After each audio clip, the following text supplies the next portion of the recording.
So welcome Vaishali, welcome everybody for this session. This is the third session on high yield concepts and MCQs for biochemistry. And for anyone who is attending my session for the first time, I'm Dr. Abhishek, your mentor for biochemistry at Unacademy. And whenever we have time, whenever we are free, apart from taking the plus classes, we'd like to come on either YouTube or on Unacademy special classes to give free, sessions to all of the students who are preparing for NEET PG so that they can learn the most important concepts, practice previous year questions, and the latest pattern questions for free. So I'm Dr. Abhishek, your mentor for biochemistry. For anyone who is joining Unacademy channel for the first time, I would simply request you to make sure that you subscribe to the channel and hit the bell icon, because not only me, almost 40 different educators come every month live on this platform. Some may come for two sessions, five sessions, and we all discuss the latest topic here on an academy channel. So make sure that you subscribe and hit the bell icon. And if you have already attended my earlier sessions, then I think I have a right to ask you to give this video a thumbs up, right? So that it can reach more and more students. And because this is free, this is available on YouTube, so your just simple action of giving this video a thumbs up will help it reach more and more students. So let's start with the MCQ. Before we start, the sponsors for this session, Unacademy, there are a few announcements for this, for this session. First, there is a NEET PG seasons batch which has started, which is going to start. Okay, and this is primarily for those students who had to appear for NEET PG this year, but because the NEET PG is postponed, so there's huge chance that they may fall in their preparation. Okay, their continuity may break. So this is a NEET PG seasons batch which is focusing primarily on the MCQs and high yield concepts. For anyone who wants to join this batch, I'll tell you how to join is towards the end of this session. And then there is a target next batch for anyone who is preparing to prepare for next year. And next year, it might not be NEET, it will be next. So there is a huge pattern difference between the NEET and the next. So that pattern difference is taken care in this next batch for next 22. There's a special batch for second year student. A lot of second year students are joining Unacademy for live sessions, so we have created a special batch for them. And in this batch, the main advantage is, again, the voice is low. Okay, yeah, is the voice better? Just let me know if the voice is better.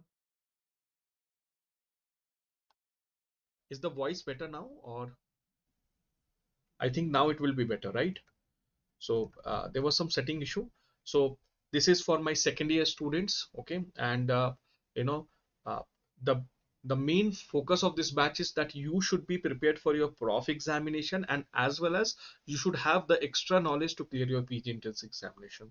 So many second year students keep telling, sir, how to prepare in second year, or what should we do differently in second year. This simple batch can help you navigate your PG entrance examination right from second year. There is a fmge test, grand test, which is going to be on 11th. Now remember, it is for fmge student, but now all of you should give it. Grand tests are a great way to evaluate yourselves. It's on a 11th at 10 a.m, so make sure you give it. And if that asks for a code, you can use this code Dr. Abhishek 10. Normally this is a part of the premium feature, so if you have to enter a code to access it, you can use my code Dr. Abhishek 10. So this is the first question for today. Now is it okay? Just give me a heads up if the voice is okay now. Tina, Arjun, Vaishali, is the voice okay now? Okay. Still a little bit less. Uh, okay, great. So our sedentary 50, so this is a clinical scenario. Try and read and answer the question. A sedentary 50-year-old man weighing 80 kgs requires a physical examination. He denies any health problem, so there is no health problem. Routine blood analysis are unremarkable, except he has increased cholesterol level, that is 280 milligram per deciliter. So the man refuses drug therapy, and this is what his diet looks like. So there is 3473 kilocalories, proteins 102, carbohydrate 383, cholesterol 822 milligram, saturated fat 69, total fat 165, and dietary fiber is 6 gram. So what is that you will change to have the greatest effect on the lowering of plasma cholesterol? Can anyone answer this question? So should he change his cholesterol intake? Should he change his saturated fat intake? Should he take his change his polyunsaturated fat, or should he change his carbohydrate intake? So what should he change? Anyone?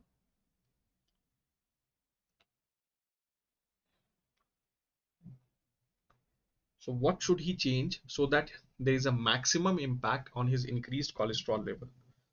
So Tina is saying polyunsaturated fat. Remember, Tina, polyunsaturated fat are always good.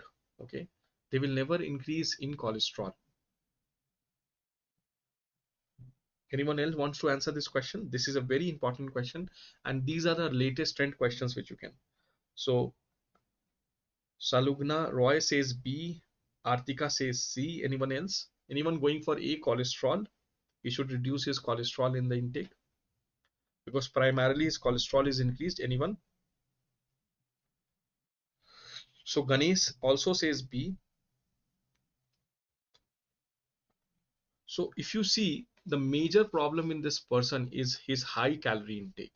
Okay, and probably his proteins is good because 80 kg, you know, 0.8 to 1.2, so it is in that range. Even carbohydrate is okay. So here is the problem. Okay, so his total fat intake is actually more, and saturated fat is yeah. The cholesterol, even though the number looks great, but it is only 0.8 gram. Okay, so primarily our aim is to reduce the kilocalories. Okay, so when we are planning to reduce the kilocalorie, there is no option to reduce the total fat. They have not given the total fat, so either I have to reduce the saturated or unsaturated. So among that I will try to reduce the saturated fat, because unsaturated fat, they are very good, they are essential fats and they are very important. Okay, so what we will do is, if there was an option of total fat, yes, I would have gone for total fat reduction, because this almost is equal to 1650 kilocalories. Okay, huge amount of kilocalories. But because there is no option to reduce our, there's no option of total fat given, so I will go for saturated fat. Is this clear, all of you? Okay, cholesterol actually is very less. If you see 0.8 milligram, the problem is not cholesterol, the problem is this high calorie intake. And because this high calorie intake has to become, so the maximum effect will be by bringing down his total fat consumption. Now in this question they have not given the total fat, so I'll go for saturated fat. Polyunsaturated fat, even though it looks that he's having almost 95 gram of polyunsaturated fat, but remember, if I have to choose between reducing the saturated fat and polyunsaturated fat, I will always go for reduction of the saturated fat, because polyunsaturated fat are essential, they are anti-inflammatory, they are required for so many. So the correct answer is B. Is it clear, everybody? Any doubt in this question? Can we move to the next question? Okay, so this is the second question on your micronutrient deficiency. So let's answer this question. A 34-year-old woman with poorly controlled Crohn's disease comes to the physician because of a 2-week history of hair loss. So there is a hair loss in a patient and rash on her face. There is a hair loss, there is a rash on the face. She also notices that food has recently tasted bland to her. So change in her taste. She has undergone segmental bowel resection several times because of intestinal obstruction. We know in Crohn's disease, intestinal obstruction is one of the common, and fistula formation.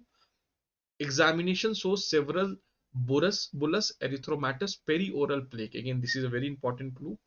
There are two well circumcised circular patches of hair loss on the scalp. So which of the following is most likely the cause of this condition?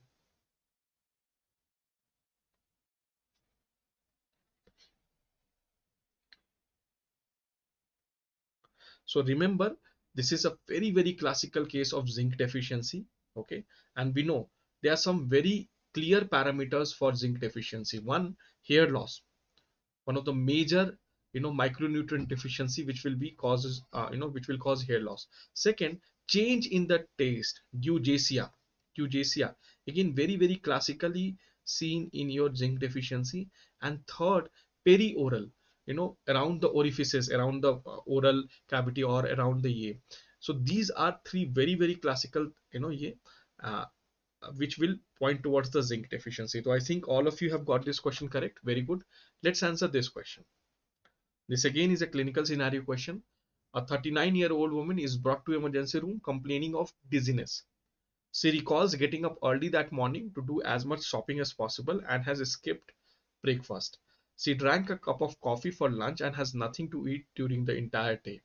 She met with her friends at 8 p.m. and had a drink at bar. Soon, she became weak and dizzy and was transported to hospital. Following examination, the patient was given orange juice and immediately felt better. Which one of the following completes the sentence? The patient has blood glucose greater than 70, elevated insulin, elevated glucagon, and elevated glycogen, liver glycogen. So what will be the most correct answer? And remember, it is asking best. It is asking for the best option.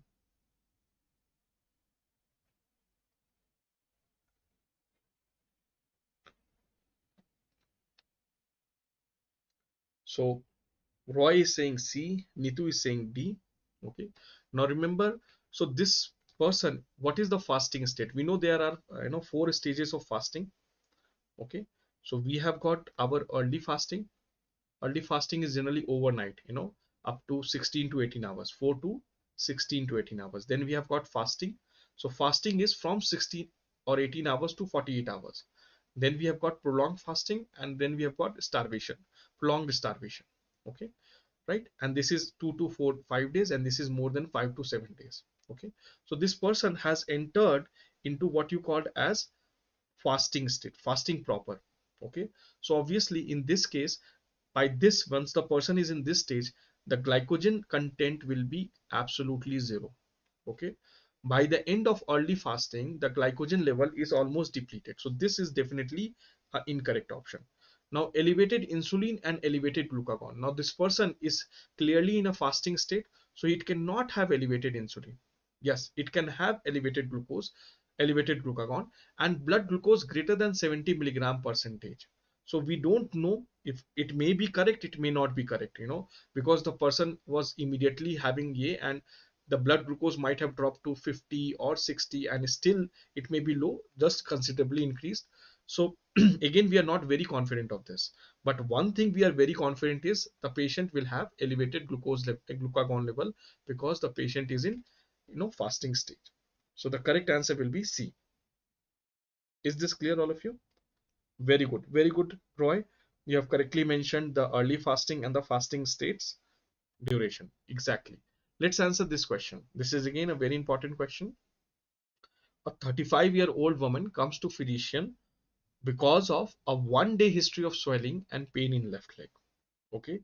2 days ago, she returned from a business trip on a long distance flight. Okay. She has alcohol use disorder. Physical examination shows a tender, swollen, warm left calf. Serum study shows, now this is very important. Serum study shows increased homocysteine level and a methyl malonic acid concentration within the reference range. So further evaluation of this patient will show what finding. So HK is saying B, decreased cobalamin. Anyone else? Anyone else? So what is the diagnosis? What is the diagnosis in this case? Why is the person is having long pain? So basically we are thinking of DVT, deep vein thrombosis. Okay, and one of the cause is increased homocysteine. So there is homocystinuria, cystinuria. So there is increased homocysteine in the blood, and we know that homocysteine will react with lysine. Okay, and this will cause vascular damage. Lysine in the vascular endothelium reacts with the homocysteine, and this leads to the vascular damage. Okay, so because of the vascular damage, we are looking at, yeah. So next question is, why is homocysteine level increased? Why is homocysteine level increased?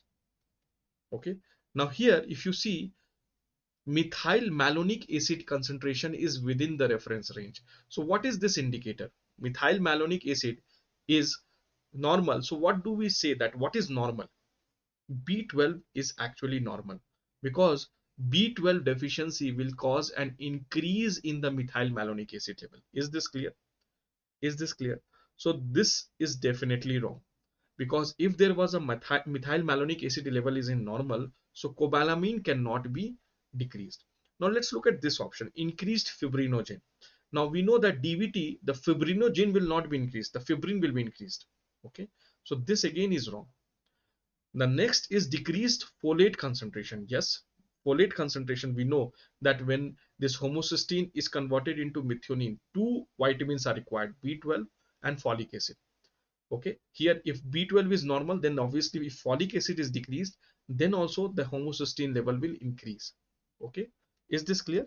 So in this case, the most probable reason is decrease in folate concentration, and this can be related to her, alcohol use disorder, because such people generally will have very less consumption of, uh, uh, food which are good in folate, like, green vegetables and those foods. Okay, animal kingdom will not have a lot of folate. It is primarily present in the plant kingdom. So people with alcohol use disorder may be decrease in folic acid. So this is one of the best answer. Is this clear, all of you? The correct answer, very good Yamini, very good. So all of you are clear why the correct answer will be increased pyridoxine concentration. Okay, it will be primarily presenting as neuropathy, but nothing like this. Is this clear, all of you? Excellent. Let's answer this question. A 6-year-old girl is brought to emergency department because of abdominal pain, vomiting, fatigue for last 4 hours. Over past months, she has a 4 kg weight loss, increased thrust, increased urinary frequency, and examination shows dry mucous membrane, decreased skin turgor, hyperventilation with a fruity odor. Okay, lab study shows a very high level of glucose and acetoacetate in urine. Which of the following is the most likely inheritance pattern for this patient condition? So what will be the inheritance pattern? So what is the diagnosis in this case? Can anyone write the diagnosis in this case? Anyone? What is the diagnosis in this case? What is the diagnosis in this case? Anyone? Yes, basically diabetic ketoacidosis. Okay, and probably this patient is suffering from type 1 diabetes. Okay, type 1 diabetes. Now we know that it is not mitochondrial, there is no, it is basically a polygenic. Okay, multiple genes basically, lead to the causation of type 1 diabetes. You will learn more about the inheritance pattern in pathology, but remember, diabetes type 1 is a polygenic inheritance. Okay, it's not even imprinted. So the correct answer is polygenic inheritance. Okay, which of the following is the enzymatic marker for mitochondria? Which of the following is the enzymatic marker for mitochondria? Let's answer this question. Which of the following is the enzymatic marker for mitochondria? Is it adenyl cyclase? Is it glucose 6 phosphate, acid phosphate, or ATP synthase? Let's answer this question.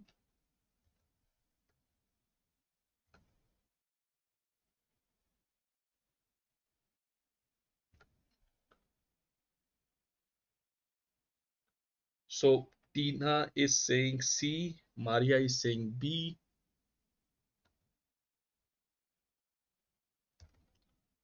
So can anyone tell me where is this adenyl cyclase found?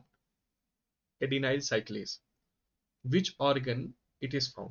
So you remember, it is basically, important information of those, cyclic AMP and all. So this will be present primarily in plasma membrane. This will be primarily present in plasma membrane. Glucose 6 phosphate, where it is present, we know that it is a very good indicator of endoplasmic reticulum. Okay, glucose 6 phosphatase. Acid phosphatase, can anyone tell me where it is present? Acid phosphatase, this is primarily present in your lysosome. And ATP synthase, this is the most important marker for mitochondria. Okay, so the correct answer here is only 4.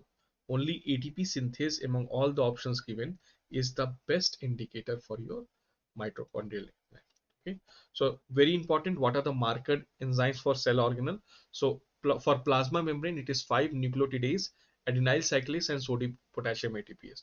For endoplasmic reticulum, it is glucose 6 phosphatase. For Golgi apparatus, it is galactosyl transferase. For mitochondria, it is ATP synthase, and for lysosome, it is acid phosphatase. So all these are very important markers. You have to remember it for exam. Let's answer this question. 2710 gram male newborn is delivered at 38 weeks of gestation to a 26-year-old gravida to para. The pregnancy, labor, delivery were uncomplicated. Breastfeeding is initiated. Which of the following supplement is most important to prevent a potentially life-threatening condition in this patient? So very quick to answer, Sugna. I think all of you know that vitamin K, and vitamin K reserves of a newborn is very low. And very importantly, vitamin K, the major source is the gut microorganisms, and their gut is sterile. So again, the gut microorganisms are not present. So vitamin K. So all the children immediately after they are born, especially children who are underweight, especially children who are premature, they all will get a vitamin K. Here you can see a slightly underweight side. So we know what are the deficiency symptoms of vitamin K. We can have hemorrhagic disease of newborn.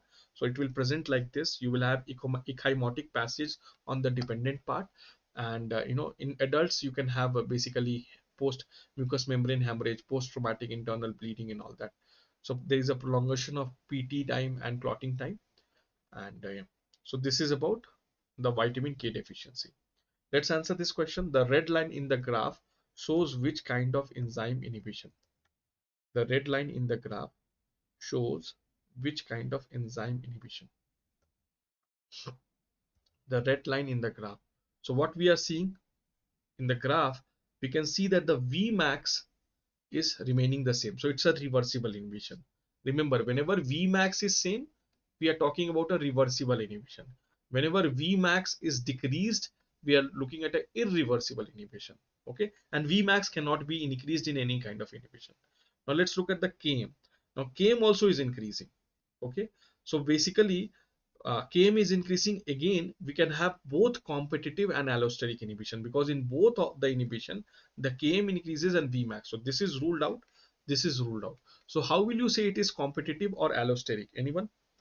How will you decide it is competitive or allosteric? So I I used remember in non-competitive, the Km remains the same. Km is same. Okay, and the Vmax comes down. Vmax will come down. Why? Because it is an irreversible inhibition. Similarly, suicide inhibition is an irreversible inhibition. In any irreversible inhibition, the Vmax will come down.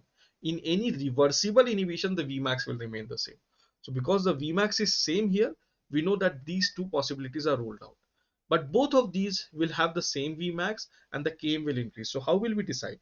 Exactly, Tina. Very good. Because if you see this curve, this is an hyperbolic curve. What is an hyperbolic curve? This is an hyperbolic curve. Okay. And for allosteric inhibition, you will not have an hyperbolic curve. You will have an S-shaped curve. Okay. You will have an S-shaped curve. So here you can see both normal as well as here it's an hyperbolic curve. So we are looking at a competitive inhibition. So B will be the correct answer. Excellent. So let's look at this question. This is a very easy question. Highest mobility on electrophoresis is shown by which of the following? VLDL, chylomicron, LDL and SDL, which will show the highest mobility on electrophoresis. The highest mobility on electrophoresis is shown by which of the following? Is it VLDL, is it chylomicron, is it LDL or is it SDL? So remember, when we have to talk about electrophoresis, mobility on electrophoresis, we always know it is charge to mass ratio. So whichever will be more charged will move fastest, and whichever will have the less size will move the fastest. So which is the largest? So let me arrange this chylomicron. Okay, chylomicron. Then we have got chylomicron remnant. We have got VLDL. We have got IDL. We have got LDL, and we have got SDL. Okay, so which is the largest? So size actually decreases. So size will, the highest will be chylomicron and the SDL will be the smallest size. Okay, now let's talk about the lipid content. Lipid content also decreases. So the maximum lipid will be in chylomicron, SDL will have minimum lipid. When we talk about protein content will increase. When we talk about protein content, On this side we are talking about increase. So chylomicron will have minimal protein content, SDL will have maximum protein content. And what does this translate into? So this will be least charged and this will be maximum charged. So when we talk about electrophoresis, this has the smallest size and this has the largest charge. So this will move the fastest in electrophoretic mobility. Is this clear, all of you? Is this clear? Why? Because SDL is the smallest, so anything which is small will move fast, and this also has more charge because the protein content is more. Is this clear, all of you? Can you remember this, all of you? Excellent. Let's look at this question. A 4-month-old boy is brought to emergency department by his mother because of lethargy and vomiting since he woke 1 hour ago. The mother says the last breastfed the previous evening and slept throughout the night for the first time. His family recently immigrated from Bolivia. His temperature is a little increased. Physical examination shows dry mucous membrane, enlarged red tonsils. Okay, and when you see a glucose level which is reduced. We see AST/ALT slightly increased. We see ammonia level being increased, and we see ketone bodies which is lower than normal. So what is the most likely deficiency in the patient? What is the most likely deficiency in the patient? What is the most likely deficiency in the patient?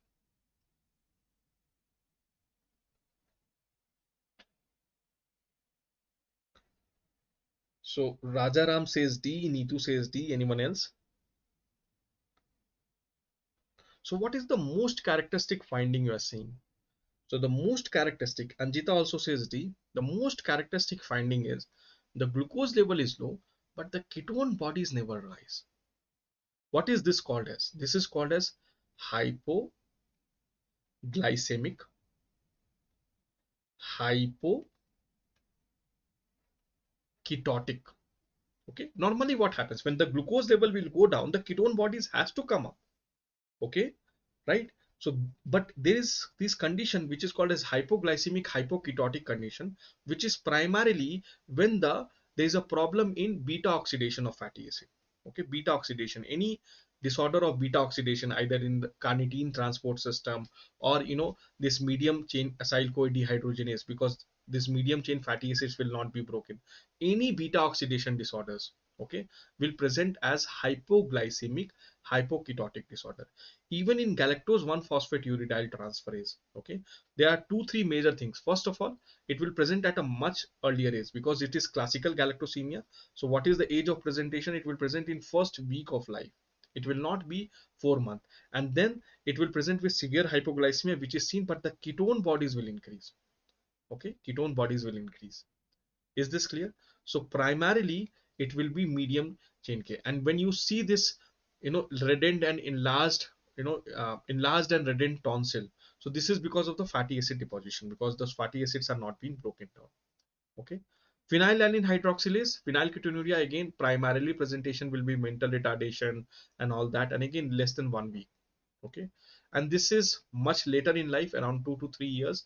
And the main presentation will be all the storage disorder symptoms. So the best option here is medium chain acyl CoA dehydrogenase. Is it clear? This is not Refsum's disorder. In Refsum's disorder, you will have multitude of this, and the primary thing will be there will be increased in phytanic acid. There will be retinitis pigmentosa, dry scaly skins, ichthyos. There will be so many symptoms. Okay, and in Refsum's disorder, basically there is a problem in alpha oxidation, not in beta oxidation. Okay, in alpha oxidation. So Refsum disorder, we will have a case maybe tomorrow again at the same time. So is it clear, all of you, why the best answer is beta? And the clue was here.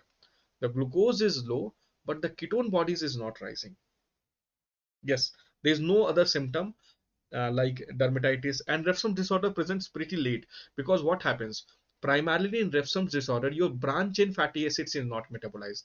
And what is the source of branch chain fatty acid? Primarily your plant-based foods. Okay, excellent. So this brings us towards the end, and this was a question I told you that every day I'll take one of the questions from one of the students who personally have messaged me. So this is Dr. Ashutosh from UCMS Delhi. and he is actually working as a JR there, and he says how to balance work and study. Okay, and I know that many of the people, I know it's ideal that you should prepare full time, but if you are working and if you are studying together, so how should you balance it? First of all, it is a real tough job to balance work and here, but I will suggest always start your day with revision. Revision is sacrosanct. So every day, first 2 hours you have to revise. You don't study throughout the day, don't worry. When you are in your hospital or dispensary, he is working in hospital, GTB hospital, so never open a book. Always carry some app by which you can solve some questions. Never try to open a book no matter what department you are posted, because what happens whenever you open a book, within 5 minutes someone will disturb you, and soon you will start feeling frustrated. If you want to see a video lecture there, again someone will disturb you, soon your rhythm will be. But the best part of solving MCQs in the hospital is that, within 30 seconds you are able to solve question. Even if someone disturbs you after 5 minutes, you would have solved at least 8 to 10 questions. Okay, so this is what you should do. And once you return from your home, you are working, I know you will have not a shortage of, you will have a little extra cash. I will suggest join an academy, attend one of our classes every day, at least attend 3 to 4 hours of class. Why? Because you have worked for the entire day, now you don't have the stamina to study on your own. But if you come and attend our live classes at Unacademy, you will be able to complete your syllabus, understand concepts, and be prepared even when you are working and studying. So this brings to us to the last part about our plus subscription, Unacademy Plus subscription. So you know that Unacademy provides you structured courses, live classes, live tests, and we have an iconic subscription where you can get both Unacademy and Prep Ladder. There is a very limited time offer, and especially for first, second, third year student or students who are going to appear for next year, there is a huge offer that just for around 58,000 you can get 3 years of access. And even if you use this discount code Dr. Abhishek 10, you can get a 10% off. Remember, you can contact me, you can get in touch with me on Telegram or through Unacademy app, and if I would have some special coupon, I will definitely give it to you. But only if you are interested, just get in touch before making key, and I'll see if I have some additional coupons on my hand, and I'll give it to you. So there's another offer for anyone who is going to appear for NEET PG this year. Basically, it is buy 3 and get 1 free, because we know that NEET PG is getting postponed and you might want to give the ini-cet if it happens in December. The next is, again, in a 1 year offer, you will, if you buy for 12 months, again you will get 2 months free. So this is again a very great offer. So even if NEET PG gets postponed next year, you will still have these 2 months extra. So these are some of the offers. Many of you might have downloaded Unacademy app. If you can use this discount code Dr. Abhishek 10, you will get 10% straight off. But again, I'll suggest get in touch. If I have some additional coupon, I'll definitely help you in joining Unacademy on very affordable prices. All Unacademy subscription can be bought with EMIs, which is again very great. If you are not able to pay 50,000, which most of us would not be, then you can get it converted into 6 months or 12 months of EMI. So this is about Unacademy. Thank you so much. Thank you so much for attending this session. Again, tomorrow 8:30 we will meet and discuss more clinical questions. So let me thank everybody who has been part of this wonderful session. Vaisali, thank you Tina, thank you Arjun, thank you Sugna, thank you Arthika, thank you Ganesh, thank you Rohit. Okay, HK, thank you Neetu. Okay, then we had got Hussain, thank you Syed Hussain, thank you Ganesh. Who else was there? So I really like to see there are so many students who have participated, been a part of this session. Thank you, Soham Jha.